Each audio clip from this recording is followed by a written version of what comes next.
السلام عليكم، كيفكم متابعين طيبين؟ اليوم بسوي معاكم نظام هندي.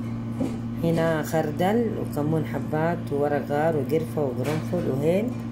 هنا بصل مقلي، هنا ثوم وجنزبيل، لبن زبادي وزبدة، والدجاج مقطع انصاص، وقليل من بهار المشكل وكركم وبهار الكاري وملح ومعجون طماطم ومرقة ماجي.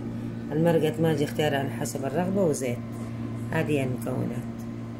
شوفوا يا حبايبي، حطيت هنا في الخلاط اللي هو البصل ومعجون الطماطم ولبن زبادي 2 وبهار مشكل وبهار كاري وكركم وفلفل اسود وملح ومرقة ماجي وقليل من الزيت. دحين اخلط المكونات دي كلها مع بعض. شوفوا يا حبايبي، خلطت المكونات كلها مع بعض. دحين اضيفها على الدجاج واتبلها. شوفوا يا حبايبي كيف تبلت الدجاج. دحين حطيت القدر على النار. شوفوا يا حبايبي، حطيت القدر على النار ودحين والزيت. حطيت الزيت ودحين اضيف عليه البهارات الصحيحه واقلبها، بعدين اضيف عليه اللي هو الثوم والجنزبيل. شوفوا يا حبايبي، طلعت ريحه البهارات. دحين ضيف عليه الجنزبيل والثوم. شوفوا يا حبايبي، طلع ريحه الثوم والجنزبيل. دحين ضفت عليه اللي هو الدجاج المتبل. دحين اقلب المكونات مع بعض. شوفوا يا متابعين، ضفت عليه فلفل حار. الفلفل الحار اختياري على حسب الرغبه.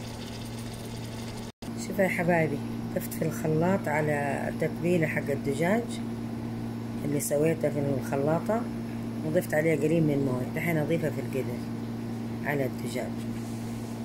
شوفوا يا حبايبي، ضفت اللي هو المويه على الدجاج. دحين اتركه يستوي.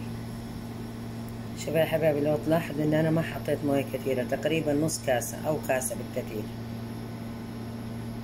خلاص دحين اغطي القدر واترك يستوي.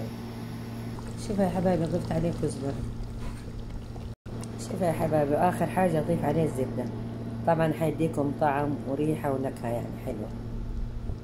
شوفوا يا حبايبي، خلاص استوى. دحين أطفي عليه النار. شوفوا يا حبايبي، ما شاء الله تبارك الله. طبعا لو في عندكم كريمة الطبخ بدل اللبن الزبادي يكون أطعم ولذ كمان.